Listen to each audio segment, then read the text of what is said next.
Vamos aí a falar de tipos societários, o conceito de sociedade, né? O que seria uma sociedade?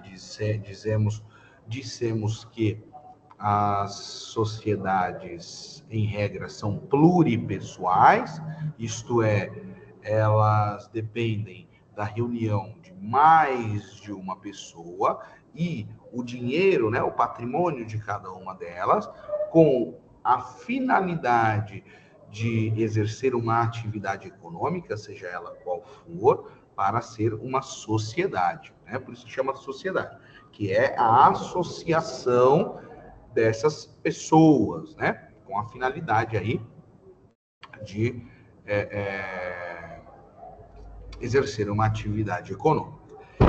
Essa é a parte introdutória do nosso tema, e daqui para frente nós vamos falar de cada uma das sociedades, ou melhor, das mais importantes, tá? Hoje nós vamos iniciar falando da sociedade em conta de participação e da sociedade comum, que é sinônimo de sociedade de fato. Antes, porém, de começar a nossa aula especificamente, eu gostaria de falar com vocês, de combinar com vocês, deixar claro aqui para vocês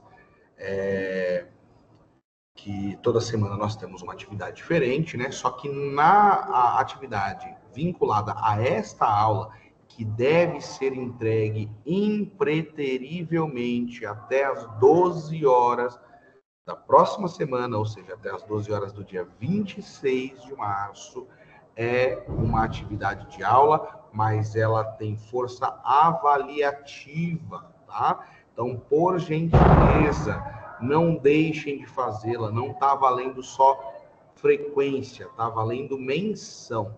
Então, por favor, não deixem de realizá-la dentro do prazo. Vocês terão uma semana para poder fazer a atividade, tá?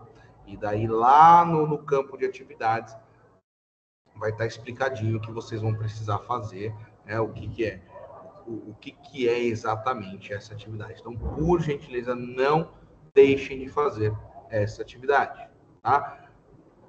A verdade é que não deveriam deixar de fazer, né, nenhuma, né? Todas deveriam ser feitas, mas esta da próxima semana tem força de avaliação. Então, sugiro que façam, porque aquele que não fizer não só vai ficar com falta, como também não vai ter nota, tá bom? Combinado, pessoal? Vamos compartilhar a nossa tela aqui para a gente ver o panorama da nossa atividade, da nossa aula, quer dizer. Aliás, gostaria de deixar claro aqui com vocês que nesta aula e nas próximas não vai ter material de apoio. Por quê? Porque o material de apoio já está postado na aula anterior, da semana passada, do dia 12. Vamos lá na aula do dia 12, tá? Que o material de apoio lá da aula do dia 12, ele servirá para essa e para as próximas aulas, tá? É uma continuidade. Então, aqui está. Imagino que estejam visualizando aí, né? Estão visualizando nosso primeiro slide. Falamos, né, da sociedades, né? O que são sociedades? Elas estão disciplinadas no artigo 9, a partir do artigo 981. Dizemos que elas são pluripessoais, ou seja, dependem de mais de uma pessoa, mas há uma exceção, que são as sociedades unipessoais, isto é, as sociedades que são compostas por um único sócio, né? Que são a sociedade limitada unipessoal. Está lá no artigo 1052, parágrafo 1º do Código Civil. Aí nós temos as sociedades simples e as sociedades empresárias. As sociedades empresárias, elas são registradas na junta comercial e são exatamente o objeto do nosso estudo.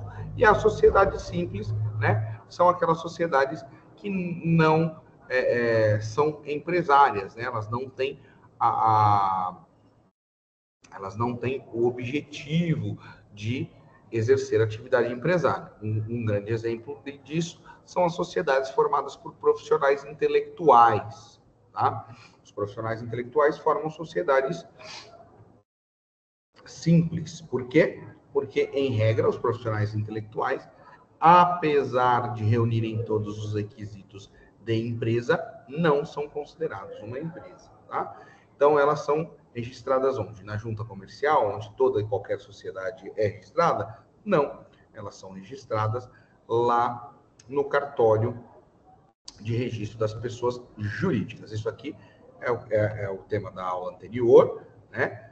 Lá está melhor explicado. Agora, começando a nossa aula de hoje, tá? Então, a sociedade em comum, ela é ela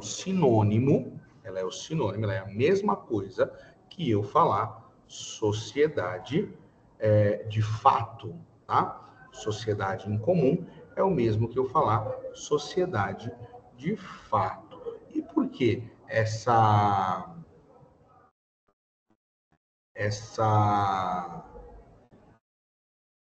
nomenclatura, né? Porque o que é sociedade em comum, o que é sociedade de fato? Porque, meus queridos, a sociedade em comum, que é o mesmo que sociedade de fato, ela não tem registro. É uma sociedade que existe no mundo dos fatos. Ela existe por quê? Porque ela é exercida, né, de forma irregular, sem registro. Então, ela não possui personalidade jurídica. Para vocês entenderem melhor, a sociedade em comum é a mesma coisa que eu ser uma pessoa natural e viver, né, ser vivo tal, e ter saúde, estudar, enfim, mas não ter certidão de nascimento. O fato de eu não ter uma certidão de nascimento significa que eu não existo? Não. De fato, né, no mundo dos fatos, na verdade da vida, eu existo, tá? Porque eu nasci, eu existo, eu ocupo um espaço no mundo, mas eu não tenho certidão de nascimento. Então, se eu não tenho certidão de nascimento, eu sou irregular, eu sou uma pessoa irregular, mas não significa que eu não exista. É a mesma coisa que a sociedade em comum. Por isso que ela é chamada de sociedade de fato também. Por quê? Porque a sociedade de fato, ela existe no mundo dos fatos. Ela ocupa um espaço no mundo, ela é exercida de forma normal, né? Só que ela não tem registro. Se ela não tem registro, e eu dizer que ela não tem registro significa que ela não tem contrato social, né? O contrato social é a certidão de nascimento das empresas. Então, eu falar que ela não tem contrato social, ela é irregular, tá? Então, ela não tem personalidade jurídica, mas ela existe. Ela existe. Professor, tudo bem, entendi o que você quiser, mas me dá um exemplo para eu poder entender melhor. Lembram-se quando eu falei lá da carrocinha de cachorro-quente? Vamos nela. Vamos na carrocinha de cachorro-quente. Eu tenho um carrinho todo equipado para poder fazer cachorro-quente, eu tenho pessoa para trabalhar, eu tenho maquininha, eu tenho insumos, né? Tenho lá salsicha, pão, molhos, enfim, tenho tudo pronto para fornecer aquele serviço de alimentação. E daí, o que eu não tenho é o registro de uma sociedade. A maquininha ali, que eu uso para cobrar as pessoas, aquela maquininha, ela foi tirada no meu CPF, né? Eu não tenho um CNPJ, eu não tenho um contrato social, eu não tenho nem uma sociedade regularizada. Isso significa que a minha carrocinha não é empresa? Isto significa que a minha carrocinha, a minha empresa não existe? Não, ela existe. Todo dia, no mesmo horário, no mesmo lugar, eu não estou lá fazendo as minhas vendas? Então, eu existo. O que não existe é um registro. E a falta do registro me torna irregular. Tá? A falta do registro da minha empresa me torna irregular. Então, eu sou uma sociedade de fato, que eu existo, mas eu não tenho registro. Eu não tenho contrato social. Eu não tenho CNPJ. Mas eu faturo, né? Eu até posso pagar salário, né? Só não posso registrar pessoas, né? Não posso fazer o registro aí na carteira de trabalho das pessoas. Mas eu posso sim exercer aquela atividade de forma normal. A diferença é que eu não tenho um registro. Professor, tudo bem, agora eu entendi o que é. Mas me diga uma coisa. Se eu sou irregular, eu não tenho nenhuma penalidade? A lei não me dá nenhuma uma multa, a lei não me dá nenhuma advertência que seja por não ter registro? Desculpa, gente, isso aqui é o ao vivo. Quem sabe faz ao vivo. É assim que funciona, tá? Então, voltando. Eu tenho alguma penalidade por não ter registro? Tenho. Tenho. Aí no slide. Eu não sei, eu nunca sei onde eu fico. Eu não sei se eu fico aqui na tela, se eu fico aqui, ou se eu fico aqui. Não sei, mas eu imagino que eu esteja aqui, né? Desse lado aqui da tela, e os slides estejam aqui. Eu acho que é isso, tá? Eu não tenho retorno. Então, eu imagino que esteja aqui. Então, quando eu fizer assim, é porque eu estou me remetendo aos slides que eu imagino que estejam aqui embaixo. Eu acho que estão, tá? Eu, na verdade, uma curiosidade, eu nunca revi nenhuma aula gravada. Então, eu sempre faço essa direção, apontando os slides aqui, imaginando que os slides estejam aqui embaixo, mas eu não sei se realmente é aqui, ou é aqui, ou é aqui, ou é aqui. Não sei. Mas, enfim, um dia eu vou rever os slides. E os slides não, vou rever os vídeos, e um dia que eu tiver tempo e vontade, e daí eu vejo se os meus gestos estão certos. É aqui mesmo que estão os slides. Mas, enfim, eu estava dizendo que há sim uma penalidade para a sociedade comum, para a sociedade que não tem registro, né? Aqui nos slides, imagino que esteja aqui, você vê que a responsabilidade do sócio desta sociedade, ela é ilimitada. E o que significa eu dizer que a responsabilidade do sócio da sociedade de fato é ilimitada? Quer dizer que, se ele não tem registro, se ele não tem uma empresa de direito, né, uma empresa certinha, uma sociedade regularizada, por assim dizer, então, a pessoa que contrata com ele, ou seja, o fornecedor de produtos, por exemplo, aqui no nosso exemplo de cachorro-quente, fornecedor de pães, de molhos, salsicha, enfim, bebidas, ele não pode ficar à mercê, né? Ele não pode ficar à mercê de uma regularização para receber, né? Imagina se esse sócio da sociedade em comum, ele faz compras para pagar depois, né? E aí ele não paga. E a empresa dele não tem nada no nome, né? Então ele fez as compras no nome da empresa, da sociedade, e como é uma sociedade em comum, é uma sociedade de fato, ela não tem nenhum patrimônio. Então, como que esse credor vai cobrar os seus direitos? Como que ele vai cobrar o valor que ele precisa receber se esta empresa não tem nada no nome dela? Ou melhor, essa empresa, ela só existe de fato, mas ela não existe de direito. O que quer dizer isso, não existe de direito? Significa dizer que esta empresa não tem registro. Esta empresa não é regular.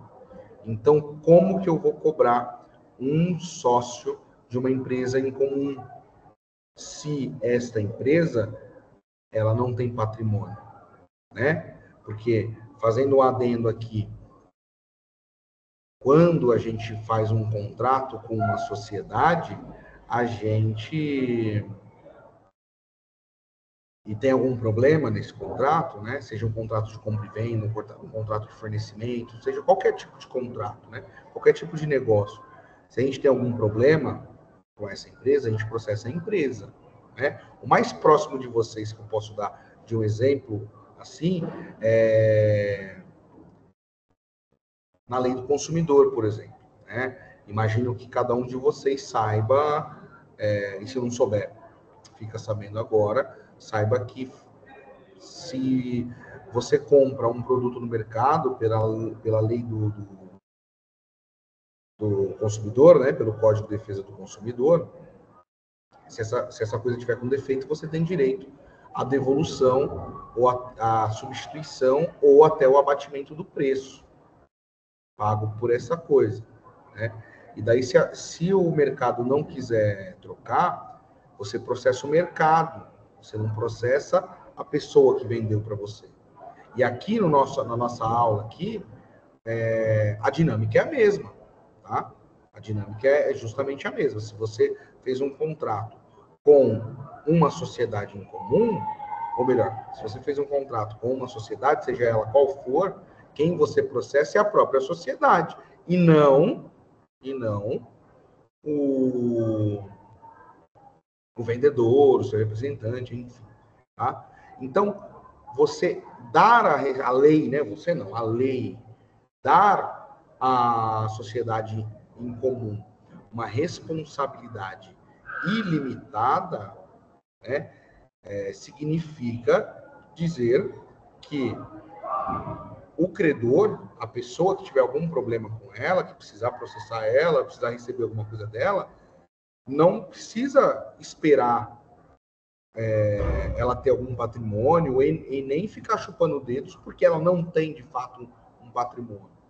Tá? Significa dizer responsabilidade limitada, significa dizer que, sabendo que aquela sociedade não tem patrimônio, eu, credor, posso atingir os bens do sócio, eu posso atingir o bolso do CPF, eu posso atingir o bolso daquela pessoa que exerce aquela atividade econômica, entendeu? Isso é para preservar o direito de quem contrata com uma sociedade em comum e alertar as pessoas que exercem a atividade em comum que é muito importante fazer o registro. Primeiro, para blindar o seu patrimônio pessoal. Imagina que a sua empresa faça algo errado contra alguém, né? E você tem que responder, né? Você tem que se responsabilizar por ela. Você tem que tirar do seu bolso para pagar erros que a sua empresa fez, entendeu? Então, isso acontece na sociedade em comum. Por quê? Porque ela não tem registro. Se ela não tem registro, ela é despersonalizada. Anota essas palavras, são palavras-chave.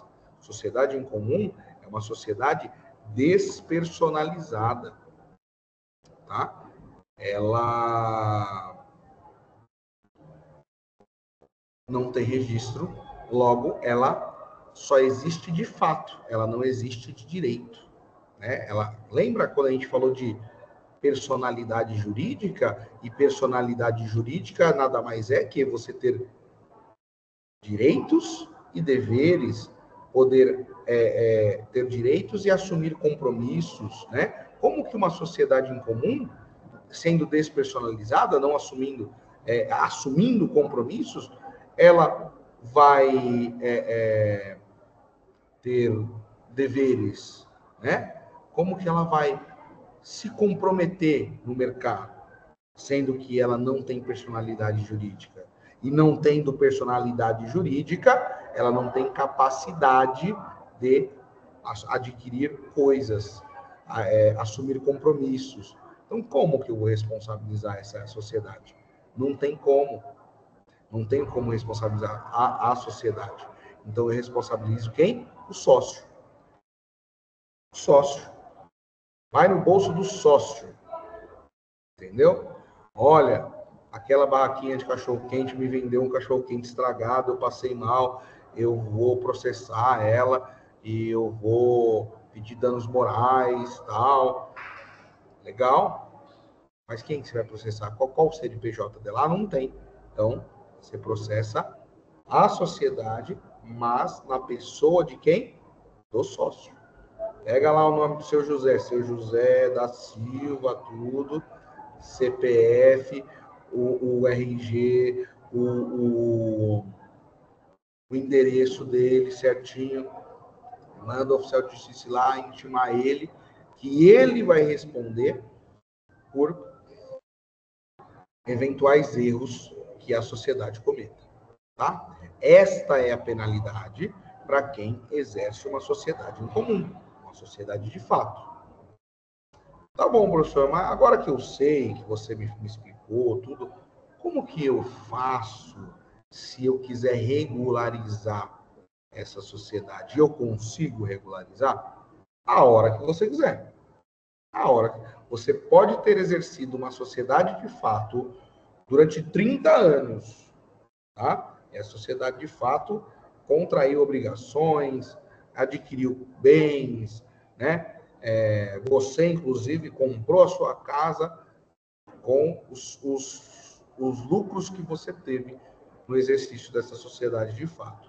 Mas hoje, você assistiu essa aula e falou assim, realmente não compensa. Então eu vou regularizar a minha sociedade. É muito simples.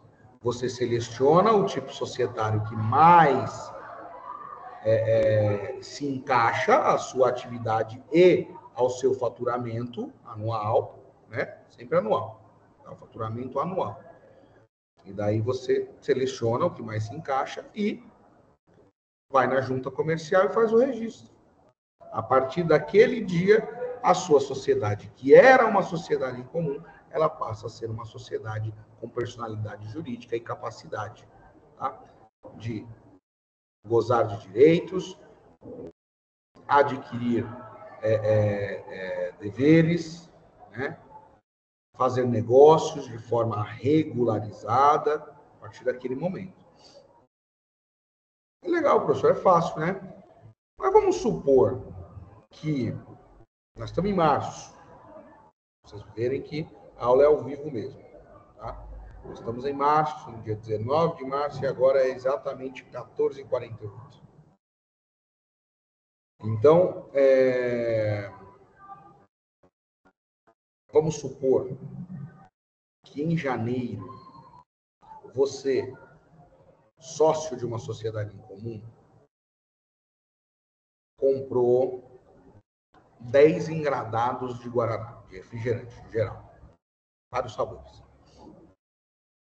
10 engradados. Só que você não tinha esse dinheiro, porque o que aconteceu?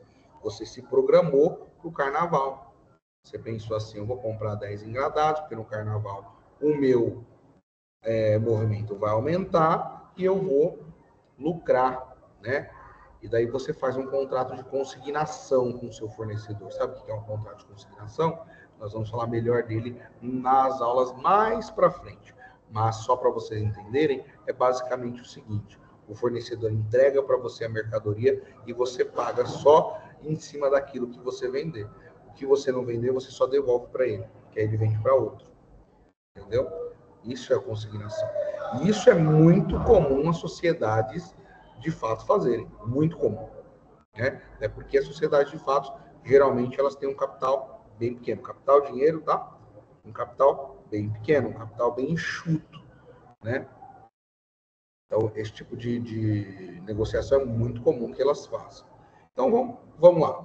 Você foi lá, comprou 10 engradados, não pagou, né? E daí você, infelizmente, você não tem o movimento que você achava que teria.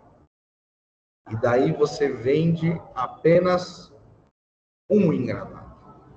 E não dá para pagar nem a despesa que você teve com o seu estabelecimento aberto, com o seu ponto comercial aberto naquele mês. Tudo bem, as 9 outras caixas você devolve, mas pelaquela uma caixa você tem que pagar. Só que ou você paga o seu aluguel, ou você paga a caixa. Isso em fevereiro, tá? E nesse meio tempo, você já estava pensando em regularizar a sua empresa. Deixar ela uma sociedade regular, sociedade personalizada. E daí, sabe o que você faz? Você fala assim, vou emitir o boleto, vou devolver as caixas, vou pedir um boleto para 30 dias, e daí em 30 dias eu tento fazer esse dinheiro e pagar para os caras. Os caras são meu amigo, e daí dá certo, beleza? Nós estamos em fevereiro, né? E daí vai vencer dia 15, hoje é dia 19, o seu boleto vai vencer dia 15 de março, ou seja, já venceu. Hoje ele já venceu. Beleza? Beleza. Nesse meio tempo você arruma os documentos, tal, vai abrir a sociedade, você regulariza a sua sociedade. E daí hoje, dia 19, é publicada lá na junta comercial a sua sociedade regularizada, tudo. A partir daquele momento você está regularizado. Beleza? Beleza. E o boleto, você pagou? Não. Esse boleto você negociou ele quando? Quando você era sociedade em comum ou agora que você é uma sociedade personalizada? Antes, né? Tá certo. O fornecedor de bebidas vai e processa você. Chega hoje no dia 19, passou 4 dias do vencimento, ele vai lá e te processa, você pessoalmente, no seu CPF. Qual que é a sua defesa? Eu tenho um carrão, mas é meu. Eu tenho um casão, mas é meu. O dinheiro que está em conta é meu. Você não pode atingir os meus bens, porque agora eu sou uma sociedade regularizada. E se eu sou uma sociedade regularizada, significa que você tem que processar o meu CNPJ, você tem que processar a minha empresa e não a mim. É isso que você vai falar, mas está certo? Não está certo. Por quê? Porque a obrigação de pagar o fornecedor foi contraída, isto é, o contrato foi celebrado quando você era sociedade em comum. E se o contrato foi celebrado quando você era sociedade em comum, você não pode regularizar a sua empresa para fugir de dívidas, né? Você não pode regularizar a sua empresa só para deixar de pagar pessoalmente alguma dívida. Entenderam? Então, enquanto você é sociedade em comum, o sócio, você sócio, tem responsabilidade ilimitada. Isso significa dizer que os seus bens pessoais podem ir para a vala se você tiver alguma dívida, né? E daí você responde, inclusive, por dívidas contraídas enquanto você era uma sociedade em comum, mesmo depois que você virou uma sociedade regularizada. Entendeu? Não é porque você regularizou hoje a sua sociedade que você vai ter o benefício de não ser atingido por dívidas que foram contraídas quando você era sociedade em comum. Entenderam bem? Entenderam como é que fala? A intenção da fraude? Você pensa assim, você fala, olha, se eu sou sociedade em comum, o meu bem particular eu posso perder ele por alguma dívida que a sociedade fez. Então, se eu regularizar a minha sociedade, aí o credor ele vai atingir os bens da sociedade e se eles forem suficientes para pagar a dívida, tudo bem, ele não atinge meus bens. Então, esta regularização de segundas intenções, ela é proibida. A lei não fala que ela é proibida, mas a lei diz que Mesmo que você regularize a sua sociedade, se você tem contratos pendentes antes da regularização, você responde como se você tivesse irregular ainda. Tá bom? Isso para garantir o direito do credor e para evitar que você cometa fraude contra ele. A lei é perfeita, meus amigos. A lei, ela é maravilhosa. Por quê? Porque ela tem mecanismos, diversos mecanismos, não só esse, diversos mecanismos para poder impedir que a má-fé seja praticada.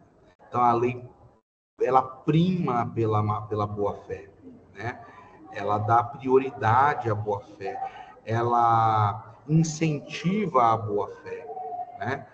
Então, atos como esses, eles se dão para impedir que condutas de má-fé sejam praticadas, tá bom?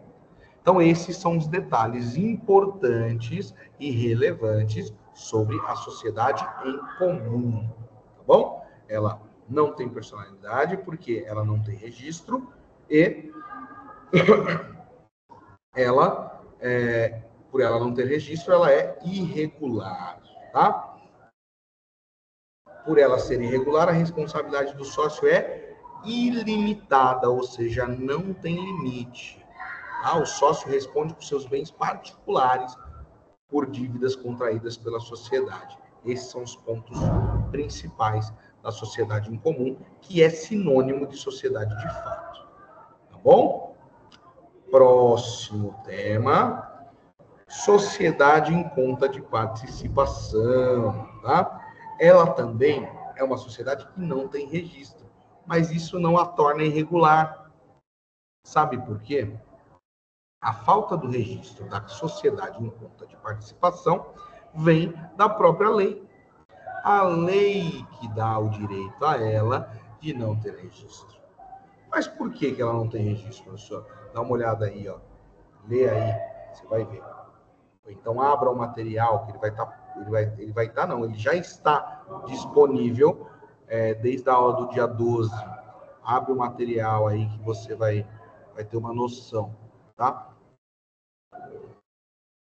Ela funciona da seguinte forma: a sociedade de conta de participação ela é criada para um objetivo específico e muitas vezes pouco duradouro, tá? Boa tarde, Maria Eduarda. Seja bem-vinda. Estamos Boa falando tarde. de sociedade em conta de participação, tá? E estou dizendo que ela não tem registro porque a própria lei deixa ela, né, não ter registro. A própria lei prevê que ela não tenha registro porque ela nasce para um objetivo específico, pontual. E tão logo esse objetivo deixa de existir, a própria sociedade em conta de participação também desaparece. Por isso, ela não precisa ter registro, né? Então, o fato dela não ter registro não significa que ela seja irregular, tá? A lei mesmo diz que, pela natureza dela, pelo motivo pelo qual ela foi criada, é que ela não precisa de registro. E por isso, inclusive, ela não precisa nem ser celebrada em papel. Ela pode ser celebrada e criada boca a boca, né? Que a gente diz aqui, contrato verbal, né? Ela pode ser constituída de modo verbal, verbalizando. Um fala com o outro, fala assim: vamos montar essa sociedade aqui? Vamos montar essa sociedade e a gente vai tocar essa sociedade aqui para poder atingir um objetivo em comum entre nós dois, e porcentagem, né, de lucros, o sócio A recebe tantos por cento, o sócio B recebe tantos por cento, tudo isso combinado de boca a boca. Tá? Isso é a sociedade em conta de participação. Por isso que chama em conta de participação. Porque ela tem a participação sempre, de pelo menos dois sócios, tá? 2 sócios no mínimo para constituir uma sociedade em conta de participação. E para que serve a sociedade em conta de participação? Para 2 coisas. Ou para entregar um trabalho maior do que a capacidade dos sócios sozinhos, então eles precisam se associar para entregar aquele trabalho específico que sozinhos não conseguiriam, tá? E depois que entregar o trabalho, a sociedade em conta de participação deixa de existir, naturalmente. Dinheiro para cá, dinheiro para lá, acabou, a amizade continua a mesma e está tudo certo. É assim que funciona. Ou então para investimento, né? Dois sócios combinam de abrir essa sociedade por um período, né? Um período certo e determinado para poder fazer investimento, investir, fazer eventualmente aí um caixa 2 legalizado, né? Um caixa 2 legalizado nessa sociedade em conta de participação, depois ela automaticamente deixa de existir. Bom, então posso dizer aqui, ó, destacando palavras importantes sobre a sociedade em conta de participação, a gente pode dizer que ela é uma modalidade societária que é transitória, né? O que é transitória? Ela nasce para morrer. Isso é ser transitório, tá? Ela nasce, ela cumpre o objetivo dela rapidamente e ela automaticamente deixa de existir, tá?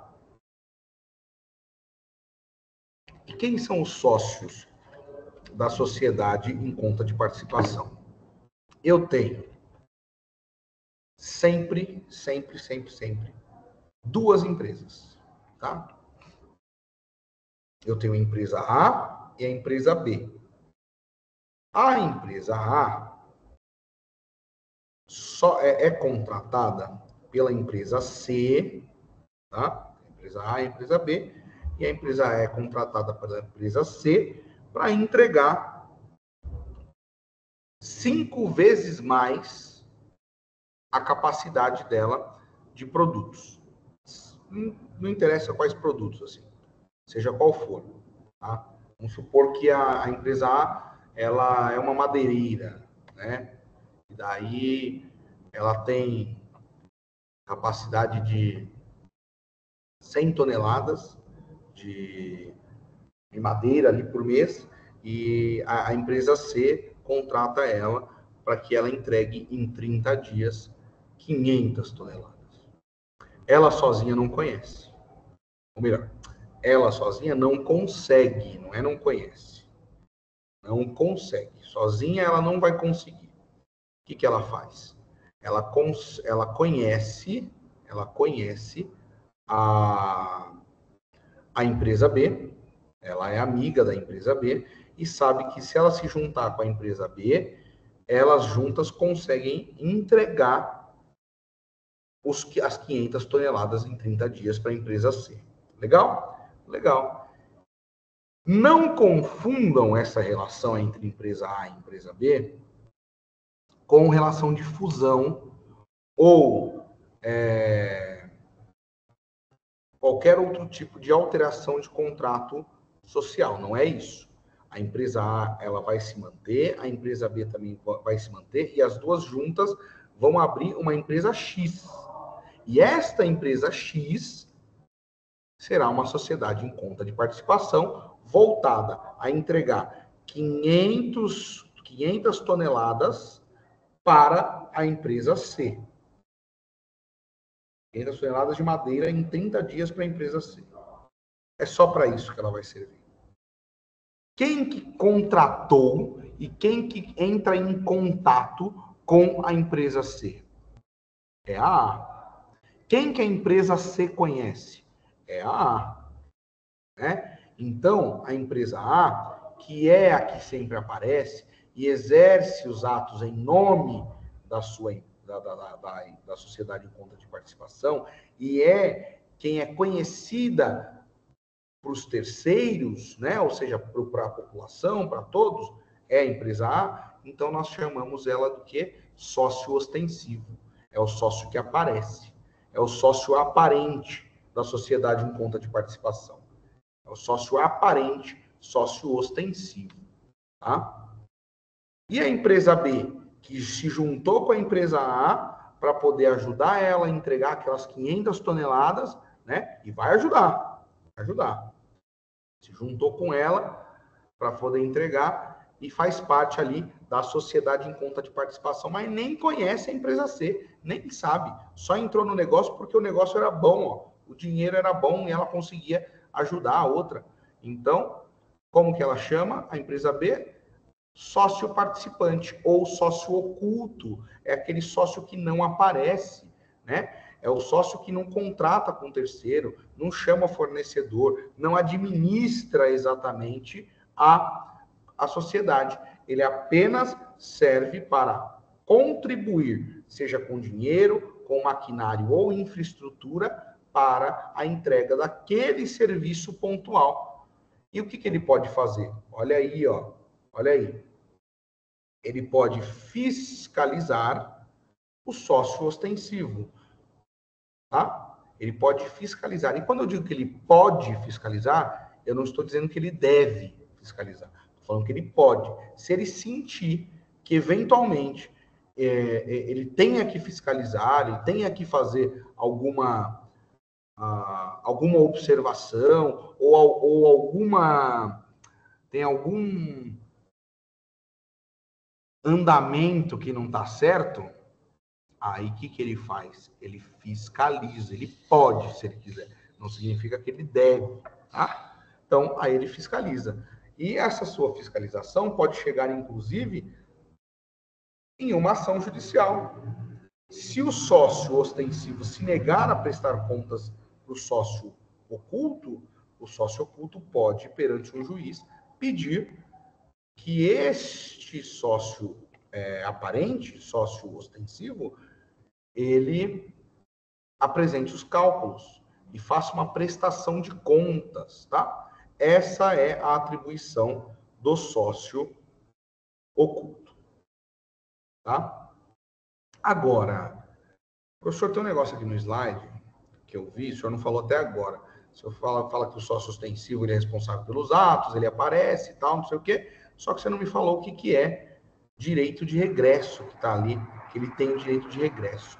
O que é o direito de regresso do sócio ostensivo? Se é ele que aparece, se é ele que coordena tudo, se é ele que faz os contratos com terceiros, e é ele que é o conhecido, é na confiança dele que as outras empresas fazem negócio com essa empresa, então, se acontecer qualquer problema, quem que tem que responder? É ele. Entendeu? Se acontecer qualquer problema, poxa vida, deu um problema aqui, cheguei em 30 dias, não consegui entregar 500 toneladas, vou entregar 371 toneladas só, né? E o restante, meu amigo, restante paciência, não consegui, porque o meu outro sócio, o sócio oculto, que é a empresa B, ele falou que ia me ajudar aí, não me ajudou, não forneceu nada, entendeu? E daí eu não consegui entregar. A culpa não é minha. Sabe o que a empresa C vai falar para a empresa A? Vai falar, problema é seu. Eu não tô nem aí. Eu contratei, você falou que ia conseguir entregar. Agora, se você não entregou por culpa de outra pessoa ou sua, não é problema meu. Eu quero hoje o restante. Não consigo entregar hoje. Então você vai me devolver o dinheiro que eu paguei. Entendeu? Professor, isso é o direito de regresso? Ainda não. Isso aqui é só explicando a situação do sócio ostensivo perante terceiros, perante o mercado. E ele vai responder. Ele vai responder e vai se responsabilizar pela execução daquele contrato. E aonde entra o direito de regresso? O direito de regresso entra exatamente após ele pagar tudo. Aí acontece que ele entregou menos do que ele prometeu, devolveu a diferença para o contratante, aí ele vira para o sócio dele, o sócio oculto, e fala assim: amigo da onça você, hein? Me ferrei lá por causa de você.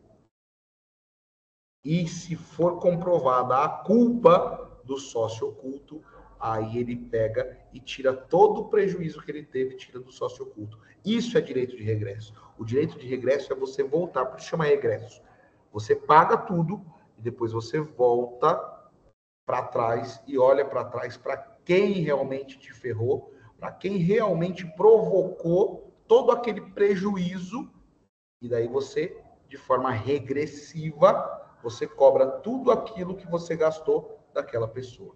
Esse é o direito de regresso. Então, se por um lado a lei dá um encargo pesado para o sócio ostensivo, que é justamente responder pela empresa e aparecer perante terceiros e contratar e ser justamente o sócio que aparece, né? Ele é ostensivo porque ele aparece, ele é aparente, ele é o único que aparece. Então, se por um lado a lei dá essa mochila pesada para ele, por outro, a lei faz um afago, né? Faz um carinho, morde e assopra, né?